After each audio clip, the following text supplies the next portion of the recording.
The temperature was 43 degrees below zero.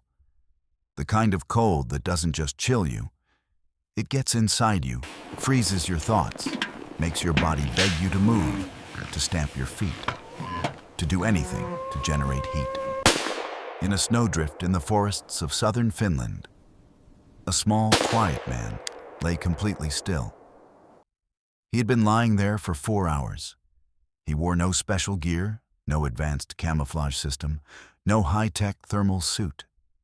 Just a white cloth pulled over his standard army uniform. His rifle had no scope. Just iron sights, the same basic aiming system that soldiers had been using for 100 years. He was 34 years old, 5'3" and weighed 150 pounds soaking wet. He was a farmer. Ahead of him, 150 meters away through the frozen trees, a Soviet patrol of 12 soldiers was moving along a supply route. 12 men, armed, just trained, some of them carrying rifles with telescopic scopes. They were looking for him. They didn't know that yet, but they were part of a dedicated effort by the Red Army to find and eliminate a Finnish sniper who had been systematically destroying Soviet patrols in this sector for over 2 months. They were looking for a team, 6 to 8 men at minimum, because the kill numbers coming out of this forest were simply impossible for a single shooter. They would never find the team because there was no team. There was only this farmer lying in the snow, breathing through his nose to avoid creating visible breath vapor, a mouthful of snow keeping his exhales cold and invisible. Watching, waiting. 4 minutes later, all 12 Soviet soldiers were dead. His name was Simo Häyhä. History would give him another name. The Soviets gave it to him, which makes it all the more remarkable. They called him deadliest, White Death. And by the time the Winter War between Finland and the Soviet Union was over, he had earned that name 542 times over, making him the deadliest sniper in the recorded history of human warfare. A record that stands to this day, more than 80 years later, and shows no sign of ever being broken. But to understand how a farmer from a tiny rural community near the Russian border became the most lethal individual soldier in modern history, you have to go back to the beginning. You have to go back to a boy walking through frozen Finnish forests with a rifle, learning the most important lessons of his life from the animals he hunted rather than from any military manual. Simo Häyhä was born on December 17, 1905, in Rautjärvi, a small rural community in southeastern Finland, barely a stone's throw from the Russian border. His father owned 150 acres of farmland. They grew rye and potatoes, raised cattle and pigs, and lived the kind of quiet, self-sufficient life that rural Finnish families had lived for generations. The nearest town was 8 kilometers away and had a population of roughly 400 people. Häyhä was the second of 8 children. He attended school until he was 14, which was standard for rural Finland at the time, and then he went to work the farm full-time alongside his family. Nothing about this story sounds like the origin of a legend, and that is precisely the point. What set Häyhä apart from his siblings and his neighbors wasn't anything dramatic or obvious. It was something quieter. He loved to hunt. Finland's forests were dense and alive with elk, deer, fox, wolf, and bear. And hunting wasn't a hobby in rural Finland in the 1920s. It was a practical necessity. Meat from the forest fed your family through the winter. But where other hunters saw it as a chore or means to an end, Häyhä found something in those frozen forests that spoke to something deep in his nature. He started hunting at 12. By the time he was 20, every person in his community knew that Simo Häyhä was in a different category entirely. He could drop a running fox at 400 meters. He could lie motionless in temperatures that would send most men scrambling for shelter for hours. waiting for exactly the right moment. He read terrain the way other people read books. He understood wind, distance, and animal behavior with an intuitive precision that couldn't be taught from any manual. He was building a skill set. He just didn't know yet what he was going to need it for. In 1925, Haiha completed his mandatory Finnish military service, serving in the Suojeluskunta, the Civil Guard, which was Finland's volunteer defense organization. The reason Finland had a civil guard at all tells you everything you need to know about the country's situation. Finland had only gained independence from Russia in 1917. The Russian threat was not a historical memory or a theoretical possibility. It was a present, breathing, geopolitical reality that every Finnish military and government planner thought about constantly. The Civil Guard existed because Finland knew, with a certainty based on geography and history and common sense, that Russia would eventually come back. The question was not if, it was when. Haiha's military training put formal numbers to what everyone in Rautjärvi already knew informally. Finnish army doctrine prioritized rifle marksmanship above almost everything else. Every soldier was expected to qualify at 150, 300, and 500 meters. Haiha didn't just qualify. He posted numbers that made his instructors look at each other. At 150 meters, he hit his targets 97% of the time. At 300 meters, 89%. At 500 meters, 72%. His instructors noted exceptional accuracy and, perhaps more importantly, exceptional calmness under pressure. Some people shoot well on a range and fall apart when their heart rate climbs. Haiha was the opposite. Pressure seemed to sharpen him. He completed his service in November 1926 and returned to farming. But he continued training with the Civil Guard, attended shooting competitions, and won. Repeatedly.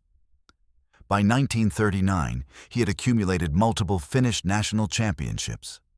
His competition rifle was a Mosin Nagant M2830, manufactured by the Finnish arms company Sako as an improved modification of the Russian Mosin Nagant M91. Better trigger, better sights, better stock, more accurate. He knew this rifle the way a musician knows their instrument. He knew exactly how it felt in his hands, exactly how the trigger broke, exactly what the sights looked like when everything was aligned correctly, exactly what the recoil felt like when the shot went where he intended. He would never use a telescopic scope. This is a point that modern military analysts keep coming back to because it seems almost perverse. A sniper with hundreds of kills operating exclusively on iron sights. But Haiha's reasoning was straightforward and entirely logical. Scopes fog in extreme cold. Scopes glint in sunlight, advertising your position to anyone looking in your direction. Scopes require you to raise your head higher above your cover, increasing your visible silhouette. And scopes are slower. Haiha could acquire a target and fire in approximately 1.5 seconds using iron sights. With a scope, the average was closer to 2.8 seconds.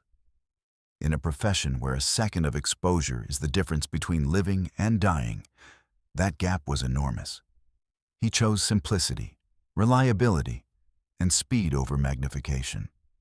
The choice would prove itself 542 times. From 1926 to the autumn of 1939, Haiha lived quietly.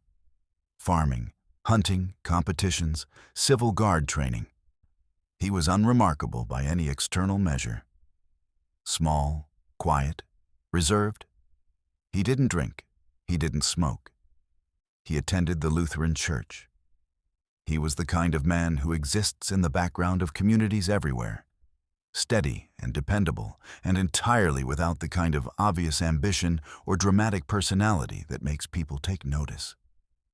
Nobody looked at Simo Haiha in the late 1930s and saw a legend in waiting. Nobody saw anything except a farmer who was very, very good at shooting. Then November 30th, 1939 arrived, and everything changed. At 8 o'clock in the morning on that date, Soviet artillery opened fire on Finnish border positions.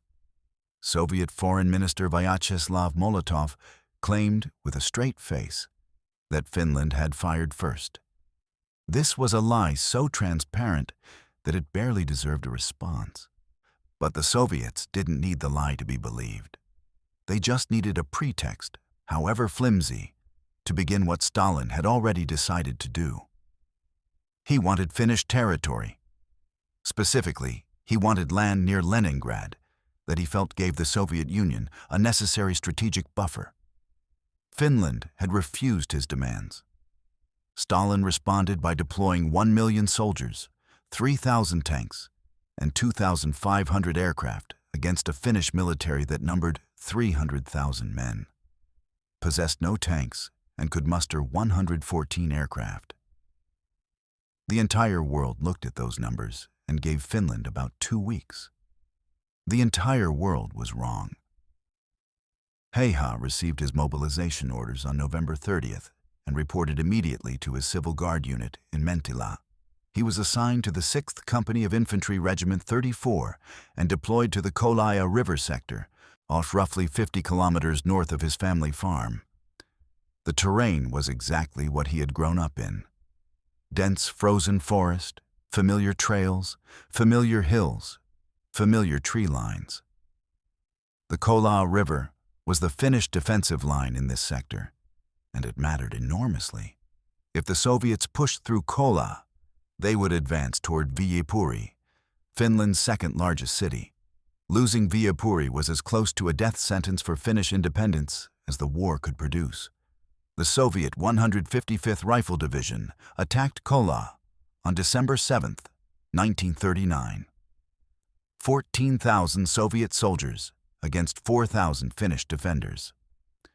The Soviets deployed their standard human wave tactics, which Soviet military doctrine had codified into something almost mathematical. Mass produces results.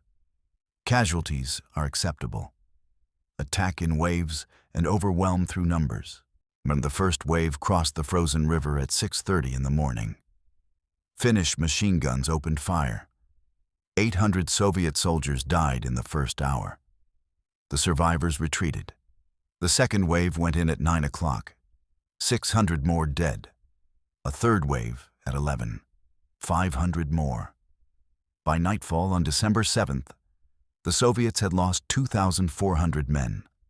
The Finns had suffered 68 casualties, an exchange ratio of 35 to 1. Heiha fought in that first battle as a standard rifleman. He fired 42 rounds and estimated approximately 12 hits. But more than the shooting, what he noticed was the behavior of the Soviet soldiers. They moved predictably.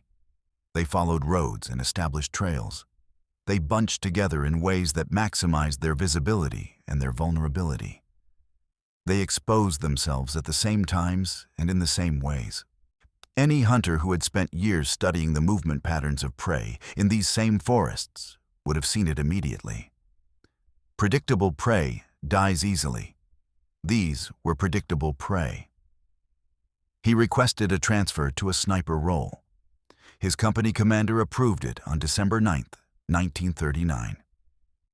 The rules were simple. Operate independently. Select your own positions.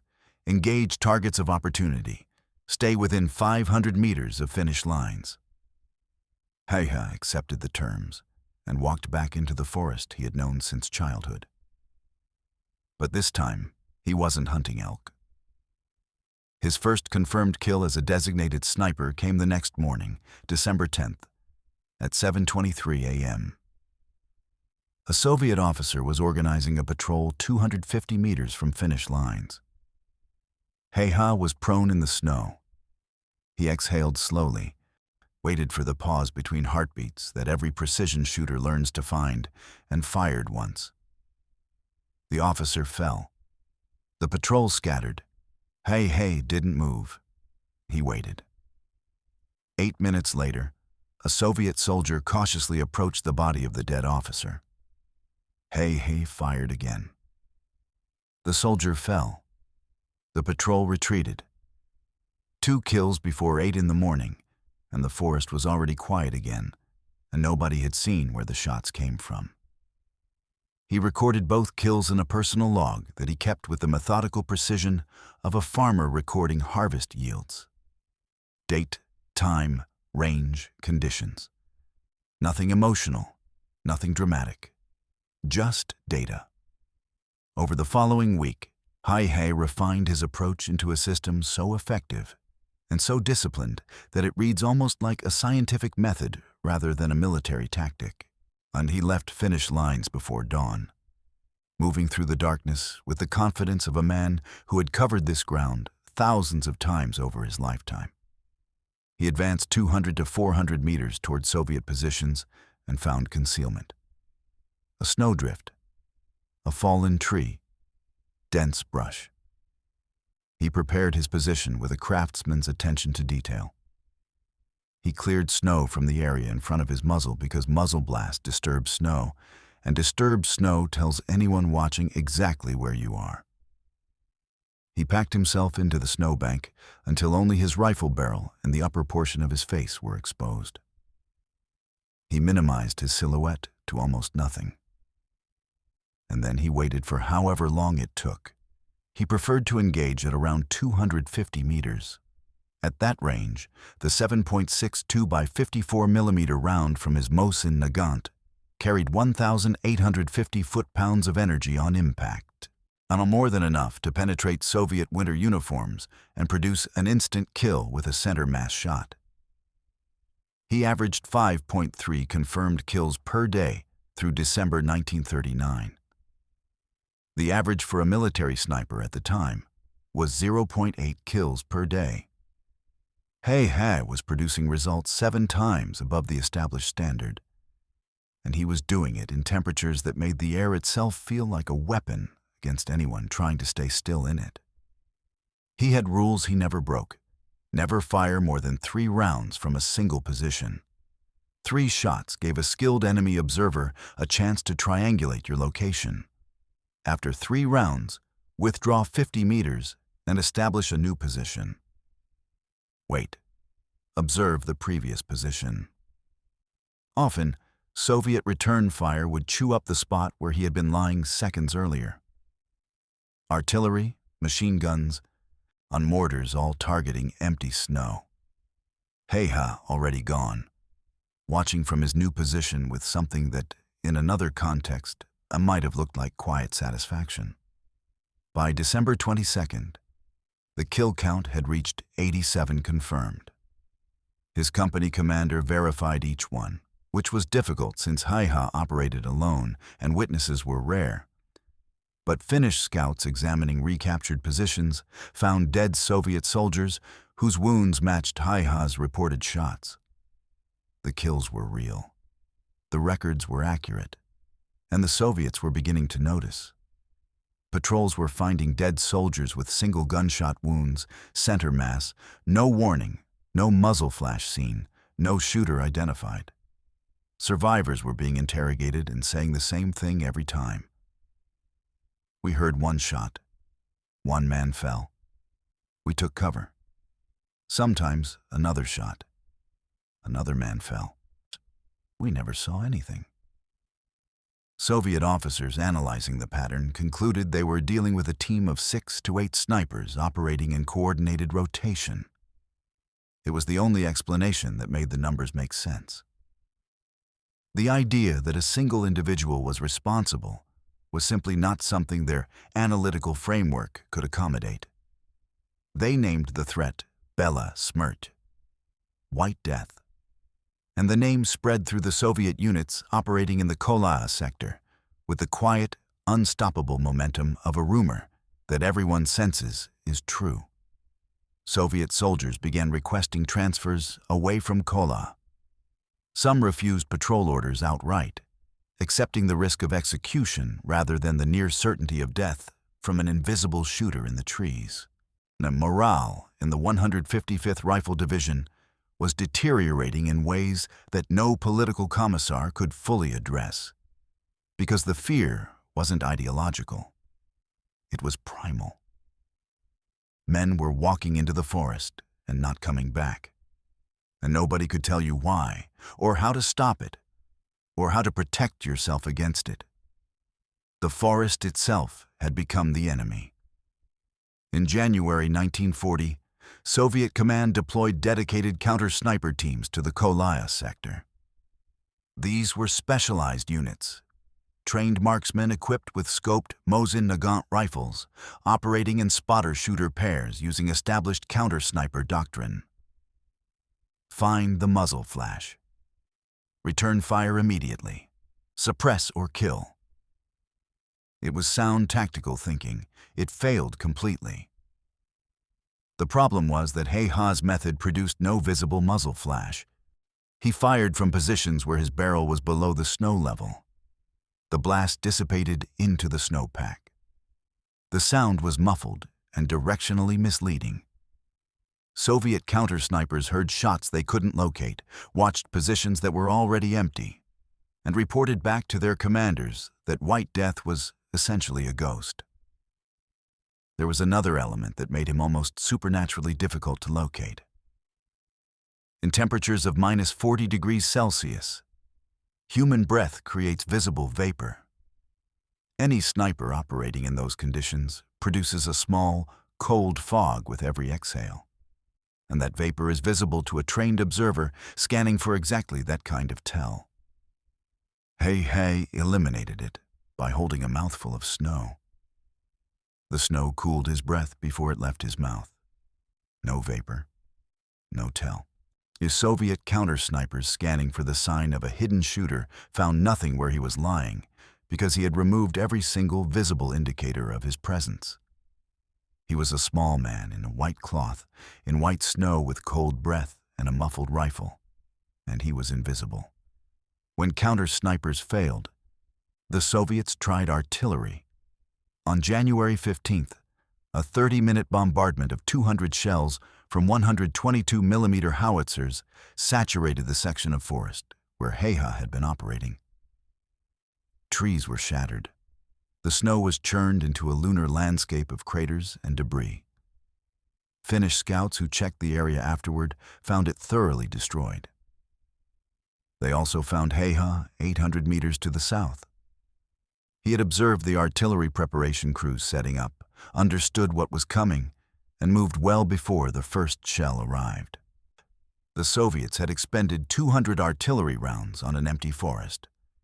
They tried infiltration. In late January, a Soviet team of 8 soldiers moved at night into positions 300 meters behind Finnish lines, establishing an ambush at a trail intersection that He Ha was known to use. They waited. At 6:45 in the morning, He Ha approached the intersection, and then he stopped. He didn't know about the ambush. He couldn't see them. But something was wrong. Hunters develop a sensitivity to the environment that is difficult to explain in purely rational terms. A feeling that the forest is arranged differently than it should be. That something in the pattern of silence and shadow doesn't match expectation. He Ha felt it. He withdrew. He circled 400 meters to the east, approached the intersection from a completely different angle, and at 7:30 in the morning, he observed 8 Soviet soldiers watching a trail with their backs partially exposed. He shot 4 of them before the rest fled. The ambush had become the ambushed. By February 1st, his confirmed kill count stood at 219. The Soviet efforts to eliminate him had not only failed, but had in some cases made him more dangerous, because each new tactic they tried taught him something about how they thought and how they moved. He adapted faster than they could innovate. When they increased counter-sniper patrols, he changed positions more frequently. When they used artillery, he dug deeper and moved further. When they sent hunter patrols specifically looking for him, he hunted the hunters. His kill rate didn't decrease. It increased. February 1940 was his deadliest month. The weather had reached its lowest point, a -40 to -45 degrees Celsius. And in those temperatures, Soviet soldiers in their brown winter uniforms stood out against the white snow at distances that stretched his iron sight, shooting to its absolute limit. He began engaging at 350 to 450 meters instead of his preferred 250. At 400 meters, bullet drop was 22 inches. A 10-mile-per-hour crosswind produced 8 inches of lateral drift. Compensating for both simultaneously while lying in sub-zero temperatures with a rifle that had been outside in the cold for hours required a level of unconscious ballistic calculation that most trained military snipers couldn't manage even in ideal conditions. He-ha did it automatically, the way a musician plays a familiar piece without consciously thinking about finger positions. On February 17th, the day this story began, he killed 16 Soviet soldiers. He fired 19 rounds, 16 hits, 3 misses. The 12-man patrol from the supply route was eliminated in 4 minutes with 11 rounds, 1 soldier escaping wounded. He relocated, found a different patrol, killed 4 more. Relocated again, 1 more kill. The Soviet 155th Rifle Division reported 23 casualties in his sector that day. 7 were attributed to artillery, 16 to sniper fire. All 16 were confirmed as He-ha's. By February 21st, his confirmed kill count had reached 387, with his total including close combat engagements with his Suomi KP/-31 submachine gun standing higher still. The previous record for sniper kills in history was believed to be approximately 150, set by a German marksman in the First World War.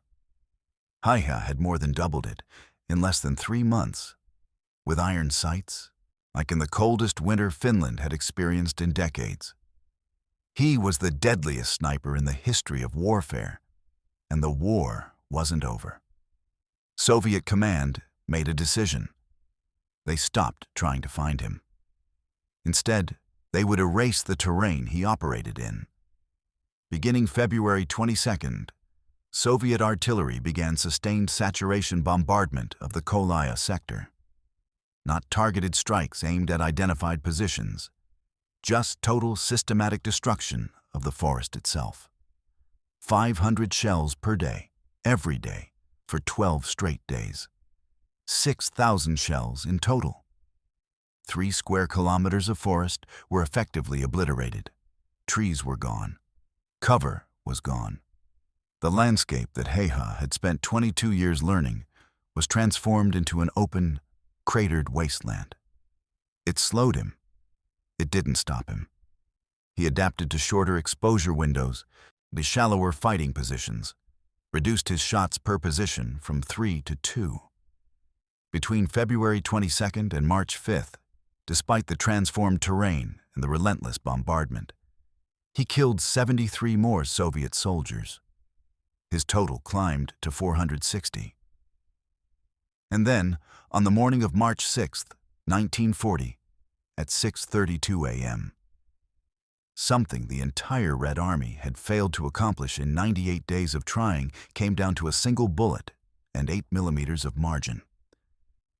He-ha was in a firing position 290 meters from Soviet lines. He had been there since 5 o'clock that morning. He had fired 4 rounds, 3 hits, and was preparing to relocate when a Soviet patrol of 6 soldiers appeared at 320 meters, moving carefully, methodically, the way hunter patrols move when they know what they're looking for. He calculated the shot. 22 inches of bullet drop at that range. A wind from the left at approximately 12 miles per hour. 9 inches of drift. He aimed high and right and fired. The lead soldier fell. The remaining 5 immediately took disciplined, coordinated cover and returned fire. Not the panicked, random shooting of men reacting to an ambush. Aimed, controlled fire at a specific location. They had seen something, a snow disturbance, a barely visible shift in the white surface of his position. 40 rounds in 15 seconds impacted around him. He couldn't move. The fire was too accurate and too sustained. He was pinned for the first time in 98 days. One round found him. It entered his left cheek, traveled through his jaw, shattered multiple teeth, and exited through his right cheek. The hydraulic shock from the bullet's energy tore through the soft tissue of his lower face. His jaw was destroyed. His tongue was partially severed. Blood flooded his mouth and throat. He couldn't speak. He couldn't call for help. He was choking on his own blood, lying in a snow-covered firing position 290 meters from Finnish lines, with a Soviet patrol closing in and a blood trail already forming in the snow behind him. He began crawling. He left his rifle. There was no choice and no time. He crawled through the snow, blood pouring from his destroyed face, creating a vivid red trail that the Soviet patrol followed, advancing toward him, wanting confirmation, wanting to verify that they had finally, after 98 days, killed White Death. Finnish machine gunners on the defensive line saw him. They saw the blood trail. They saw the pursuing patrol. Both Maxim machine guns opened fire simultaneously. 600 rounds per minute of suppressive fire that drove the Soviet soldiers to the ground. Finnish infantrymen ran forward through the fire. They reached Heiha and dragged him back to the line. The Soviets withdrew. The 8 millimeters that separated the bullet's path from his carotid artery were the 8 millimeters that kept him alive. If the round had deviated slightly, he would have been dead in 90 seconds.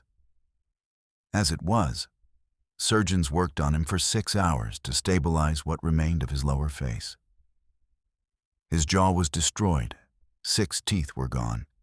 His left cheek was catastrophically damaged. He was fed through a tube.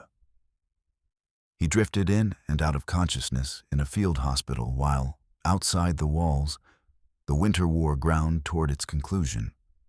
On March 13, 1940, 1 week after Heiha was shot, through Finland and the Soviet Union signed the Moscow Peace Treaty. The Winter War was over.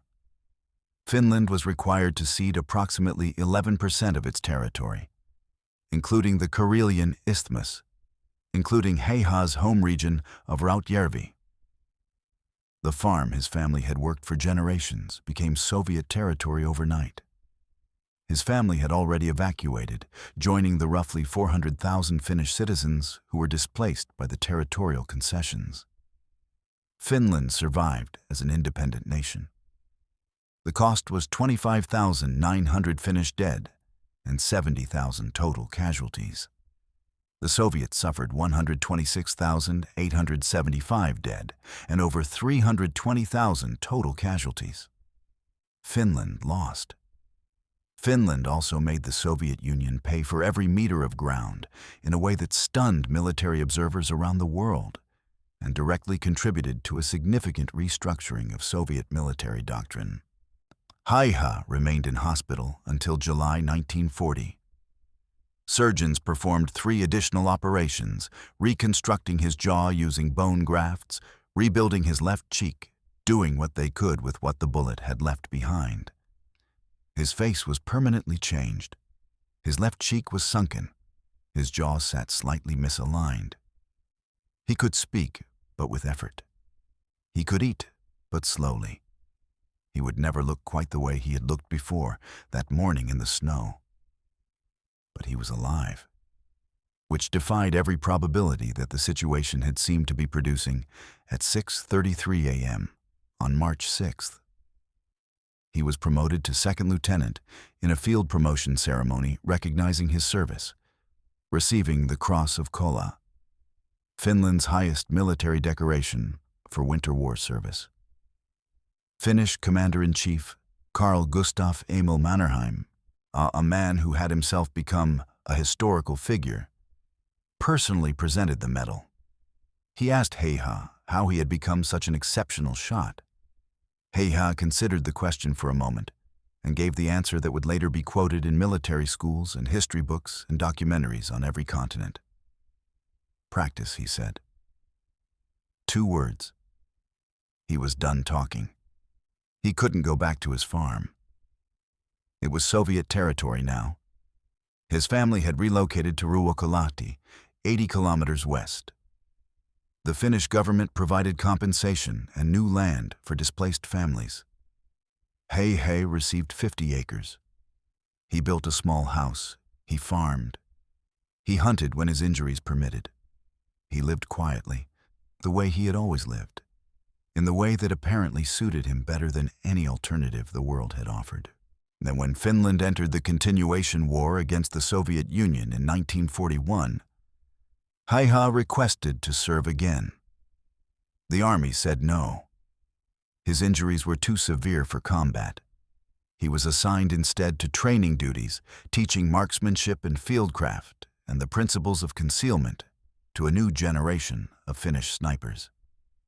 He demonstrated his techniques rather than just describing them. He emphasized the things that his own experience had proven were the foundation of everything else. Simplicity, patience. Iron sights at a known range with perfect fundamentals beat a scoped rifle at extended range with poor ones, every time, under every condition. His students absorbed it. Finnish snipers in the continuation war averaged 2.3 confirmed kills per day, higher than the documented average of any other nation's snipers in the Second World War.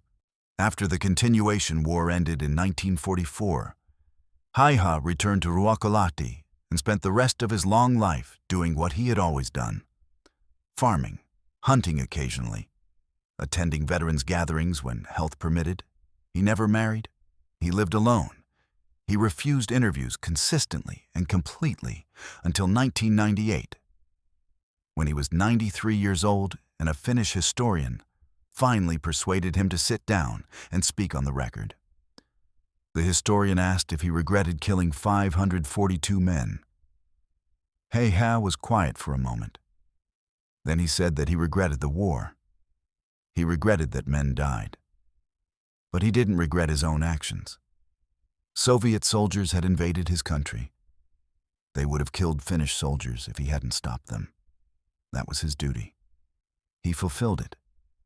He said this without drama, without any visible attempt to make it sound more noble or more tortured than it was.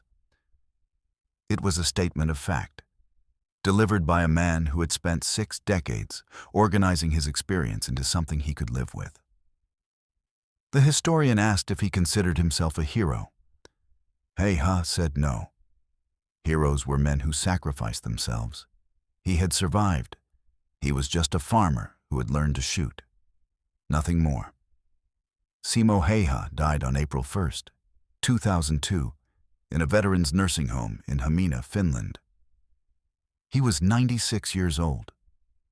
He had lived 62 years after a bullet destroyed his jaw and nearly killed him in a frozen Finnish forest. He had outlived the Soviet Union, which collapsed in 1991, meaning that the nation which had deployed 1 million soldiers against his country of 3 million people, which had sent counter-sniper teams and artillery barrages and infiltration units to eliminate one small Finnish farmer, had ceased to exist before he did. Finland remained independent. Hei had contributed to that independence in a way that no military analysis has ever fully quantified. Because the true value of what one man's presence in a forest can do to the morale, the decision-making, and the tactical behavior of an entire opposing division cannot be captured in a kill count. His funeral was attended by 300 people: veterans, politicians, journalists, ordinary Finns who knew the name from history books. The president of Finland sent condolences. He was buried in Ruokolahti beneath a simple headstone. His name, his birth date, his death date, and one word: soldier. His Mosin Nagant M2830 survived the war. Finnish soldiers recovered it from the snow after he was shot and evacuated. It passed through inventory, was assigned to another sniper, survived the remainder of the Winter War, was returned to the Sacco factory, refurbished with a new barrel to replace the one worn out by more than 10,000 rounds, used at the Finnish Army Sniper School for 40 years, and finally retired from service in 1988, when the Army recognized its historical significance. It now lives in the Finnish Military Museum in Helsinki. The exhibit label describes it plainly. Simo Heihas, Mosin Nagant M, 28-30. 505 confirmed sniper kills. Winter War, 1939-1940. The rifle itself is entirely unremarkable. Standard wood stock, blued steel barrel, iron sights. No modifications, no special features, no alterations of any kind. It looks like what it is. Mikal, a standard Finnish military rifle from the late 1930s. What it did was entirely a function of the man who held it. Military analysts and sniper schools from the United States, Britain, Russia, and Israel study Heihas' methods, not as a historical curiosity, but as a living template. The principles he demonstrated in those frozen Finnish forests in the winter of 1939 to 1940 have not been superseded by technology or doctrine or any development in the 80 years since. Patience still overcomes technology. Simplicity still beats complexity in conditions where complex systems fail. A shooter with perfect fundamentals at 250 meters with iron sights still outperforms a shooter with poor fundamentals at 500 meters with a scope. Because hitting the target is the only thing that matters, and fundamentals are what produce hits.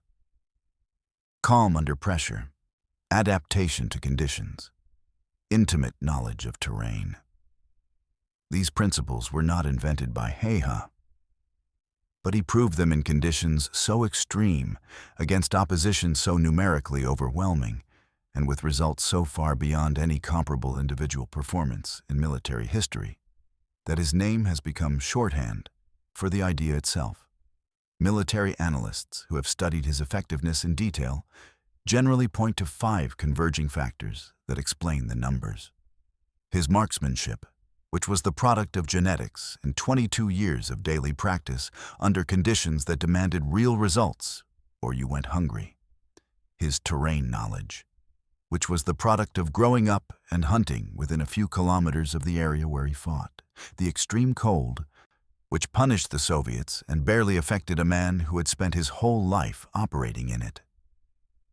Soviet tactical rigidity, which made their movements predictable in exactly the way that a lifetime of studying animal behavior had trained him to exploit.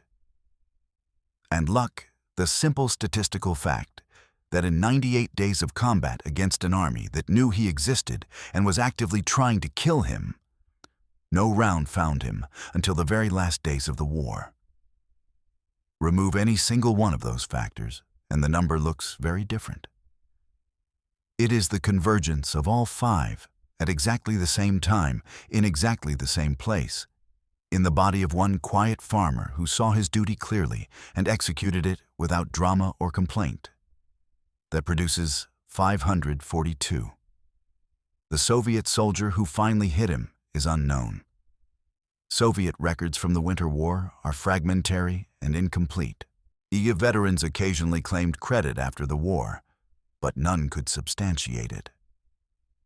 The most likely truth is that the soldier who fired the round that destroyed Heihas' jaw never knew what he had hit.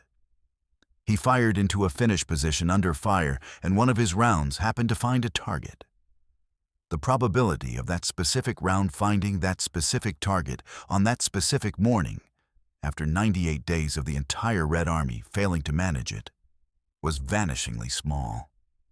But probability is a statement about populations, not about individual events. Individual events happen regardless of their probability. One morning in March 1940, with the war almost over, probability ran out. Heihas' record has never been broken. His 542 confirmed kills in 98 days, 505 with his rifle and 37 in close combat with his submachine gun. Barisal remains the highest documented individual kill count in the history of military sniping. The next highest is approximately 500 kills credited to Soviet sniper Ivan Sidorenko during the Second World War, a conflict that lasted 4 years. Hai-Ha produced comparable numbers in 98 days. If he had served a full year at the same rate, the mathematics produce a number so large that it stops feeling like a military statistic and starts feeling like a different kind of thing entirely. He didn't serve a full year. He was shot. He survived. He recovered. He taught. He farmed.